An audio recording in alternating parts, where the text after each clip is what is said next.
आंदोलन लगातार जारी है किसानों का और आज 2 बजे 5वें दौर की बैठक होनी है। और गाजियाबाद हाईवे पर हमारे साथ संवाददाता जयवीर मावी लगातार जुड़े हुए हैं और पल पल की अपडेट दे रहे हैं। सीधे उनका रुख कर लेते हैं। जयवीर, क्या कुछ अपडेट अभी तक मिल पा रहे हैं? आपने किसानों से बातचीत की? देखिए, हमारे साथ अभी भी किसान मौजूद है। मांगेराम जी मौजूद है, जो भारतीय किसान यूनियन के ही कार्यकर्ता, जिनसे बात करें। सर, आज 5वें दौरे की बैठक चलने वाली है, क्या अपेक्षाएं इस बैठक से आपको होगी? मैं सबसे पहले भगवान साहब यही दुआ करूंगा कि हे ईश्वर, आज किसानों की और भारत सरकार की जो वार्ता है वो सफल हो जाए, क्योंकि देश का बहुत जो है नुकसान हो रहा है। जिस किसान को खेत में होना चाहिए था, अपनी फसलों की देखभाल करके उन्हें अच्छी तरह सिंचित करके और अपने देश का कटोरा अन्न सब भर देना चाहिए था, वो किसान आज नेशनल हाईवे के ऊपर बैठा है। नेशनल हाईवे जाम है, देश का आवागमन बंद हो रहा है, उससे भी देश को काफी नुकसान हो रहा है। सबसे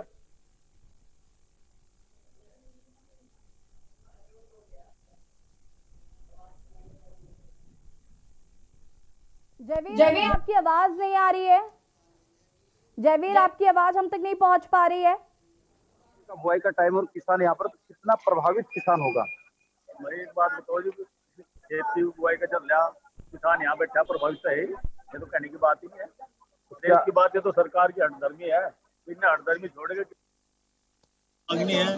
भाई जो उन्होंने कहा था एमएसपी रेट, हम तो गैस में कानून बना दो भाई, एमएसपी रेट पे भी निर्धारित करें, कानून बना दो, कानून भी तो नहीं बनाना।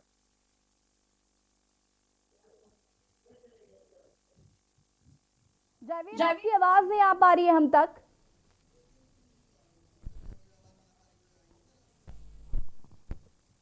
आप करते हैं, सरकार से क्या मांग करती है?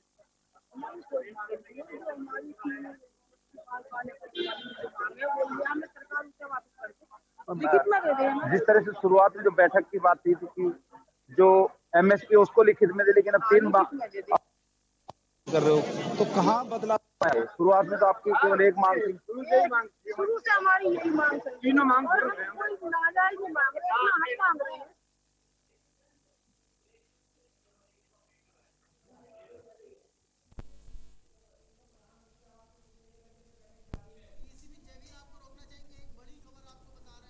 जयवीर, आपको रोकना चाहेंगे। इसी बीच हम दर्शकों को बड़ी खबर बता देते।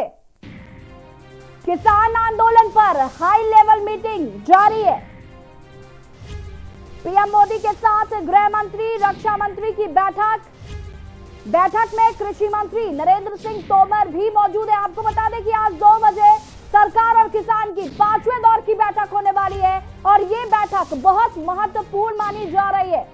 किसान आंदोलन पर 2 बजे होने वाली मीटिंग से पहले high level meeting, PM Modi के साथ गृह मंत्री अमित शाह, रक्षा मंत्री राजनाथ सिंह की बैठक और बैठक में कृषि मंत्री नरेंद्र सिंह तोमर भी शामिल।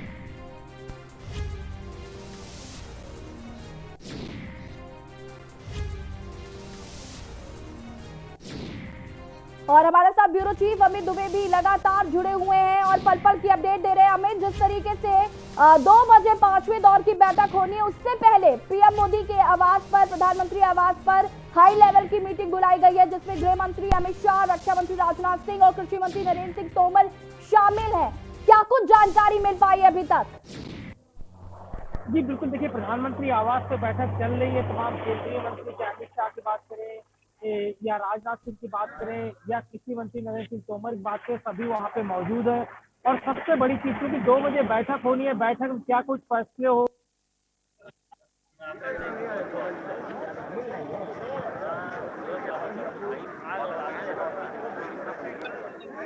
कृषि मंत्री तो अमित शाह से बात करी थी। और इस बार क्योंकि प्रधानमंत्री लेवल पे ये बैठक है, प्रधानमंत्री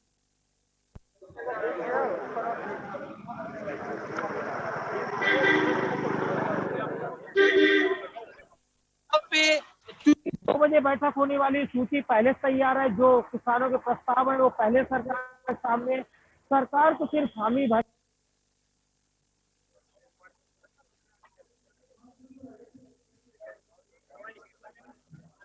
ठीक हो रहा है भाई, मैं बुला लूंगा जरूर कोई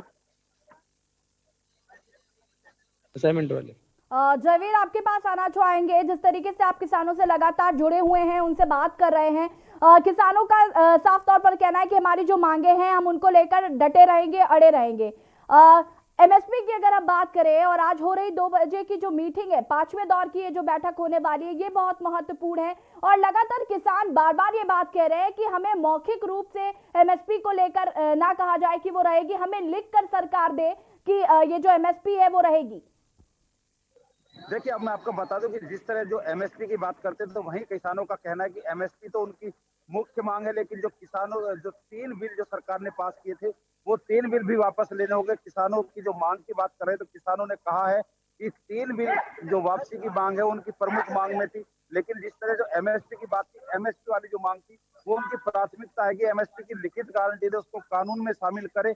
जब तक वो कानून में शामिल नहीं की जाएगी तब तक वो यहाँ से हटने वाले नहीं है। कहा जा सकता है जो किसानों की मांग है, अब किसान अपनी मांगों पर अड़े हुए हैं और उनका साफ कहना है कि जब तक उनकी मांगे नहीं मानी जाएगी वो नहीं जाने वाले। वहीं मैं आपको बता दूं कि मेरे पीछे आप देख सकते हैं कि यहाँ पर एम्बुलेंस भी मौजूद है और जो लोग हैं जिनको कोई समस्या है उसको यहाँ पर दवाई भी वितरित की जा रही है। लोग जो खांसी जुकाम जैसी छोटी मोटी कोई समस्या है दवाई दी जा रही है, खाने की व्यवस्था है, तमाम व्यवस्था यहाँ पर किसानों ने की हुई है और किसान यहाँ पर मजबूती से डटे हुए। हालांकि आप बात करते हैं तो इस समय राकेश टिकैत जो भारतीय किसान यूनियन के जो सदस्य हैं यहाँ से अब जो बैठक में के लिए निकल चुके हैं, प्रशासन भी लगातार उन लोगों से बात कर रहा है। देखना होगा कि जो 2 बजे के बाद जो रिजल्ट आएगा, जो बैठक शुरू होगी वो बैठक कब तक खत्म हो पाएगी, कब तक उस बैठक का निर्णय आएगा। उस बैठक के निर्णय के बाद ही यहाँ पर कोई अगले निर्णय लिए जाएंगे, लेकिन किसानों ने अपने इरादे साफ कर दिए हैं कि वो अपनी मांगों को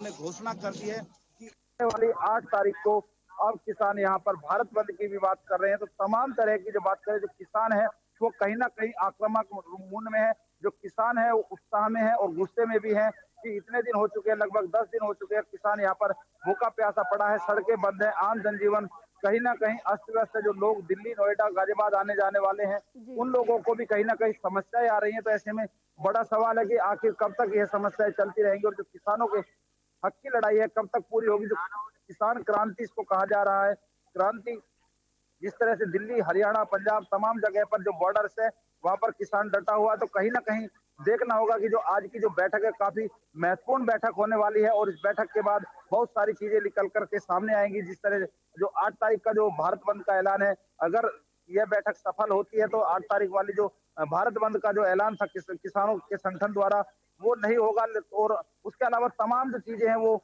नहीं हो पाएंगी। लेकिन अगर ये बैठक बेनतीजा साबित होती है तो कहीं ना कहीं किसान दिल्ली कूच करने के अब मूड बनाए बैठे हैं कि वो अगर आज बैठक समाप्त होने के बाद कोई निर्णय नहीं होता है तो किसान शायद दिल्ली कूच भी कर सकते हैं। जी बिल्कुल जयवीर, किसान तो अपनी मांगों को लेकर लगातार डटे हुए ही हैं। साथ ही साथ जिस तरीके से किसानों ने डे 1 ये बात एकदम क्लियर कर दी थी कि हम अपने मंच को राजनीतिक मंच नहीं बनने देंगे किसी भी कीमत पर, और कहीं ना कहीं ये बात सच भी साबित हुई। लगातार 10वें दिन भी इक्का दुक्का नेता ही किसानों तक पहुंच पाए। हालांकि किसानों ने राजनीतिक मंच नहीं बनने दिया, लेकिन विपक्ष का पीछे से पूरा सपोर्ट मिल रहा है किसानों को। जिस तरीके से अभी कांग्रेस प्रदेश अध्यक्ष अजय कुमार लल्लू ने भी ये बात कही कि हम तो पहले से ही बिल का विरोध कर रहे थे और अब किसान करने लगे हैं बिल का विरोध, तो कहीं ना कहीं सरकार को किसानों की बात तो जरूर माननी चाहिए। देखिए, किसानों की अगर बात करते हैं तो राजनीतिक जो दल के जो तमाम नेता है, चाहे समाजवादी पार्टी हो, चाहे आम आदमी पार्टी हो, चाहे कांग्रेस हो, तमाम लोगों जो संगठन है, भीम आर्मी हो, तमाम संगठन यहाँ पर समर्थन देने के लिए किसानों को आए थे, लेकिन वो किसानों को समर्थन देकर वापसी चले गए हैं। लेकिन मैं आपको बता दूं कि जिस तरह कांग्रेस पार्टी और समाजवादी पार्टी के जो कार्यकर्ता हैं यहाँ पर भंडारा भी लगा रहे थे, उन्होंने भी यहाँ पर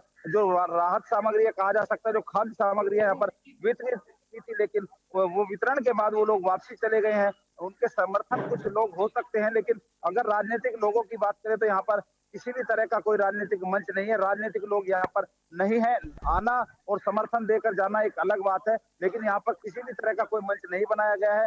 अगर यूपी गेट की बात करते हैं, यहाँ पर किसी के लिए भी कोई मंच ही नहीं है, चाहे वो किसान हो या राजनीतिक लोग हो।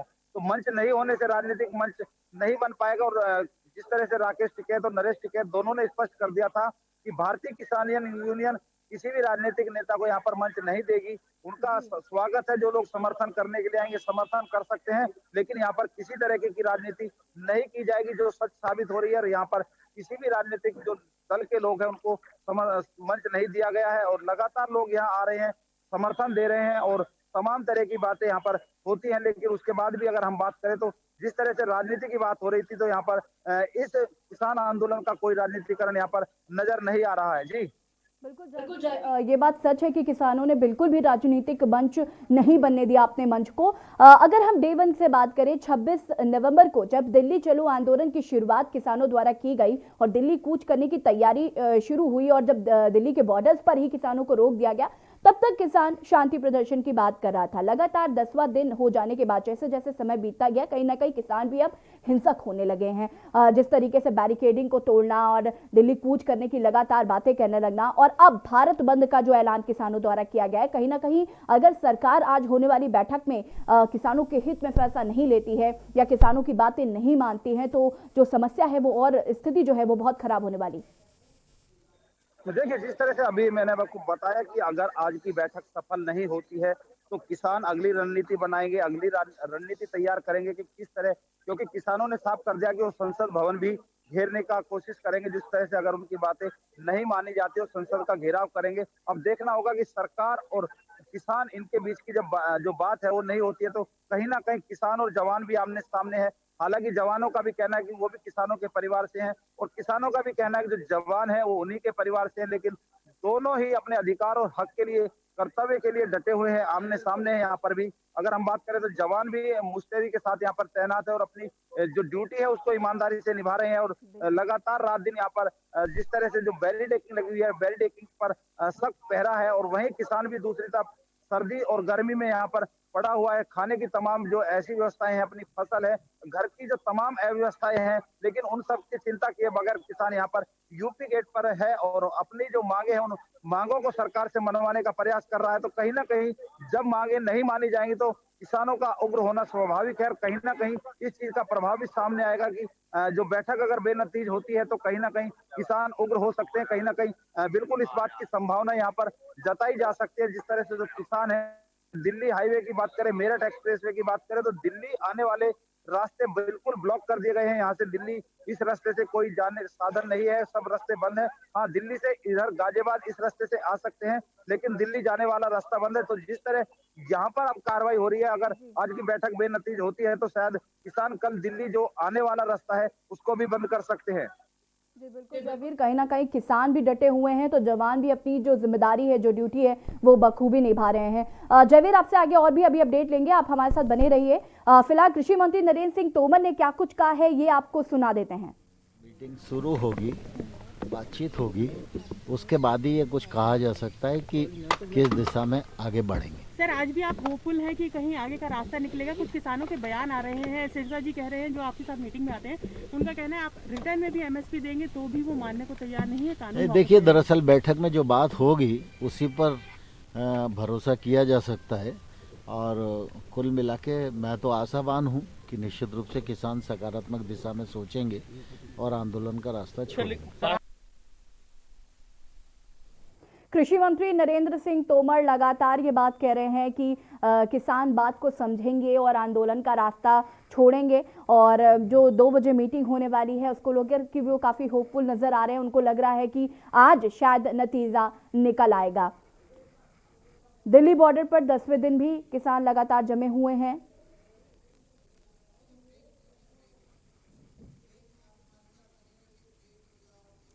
किसान क्रांति पर लगातार आपको पल पल की अपडेट के न्यूज दे रहा है, आप हमारे साथ बने रहिए।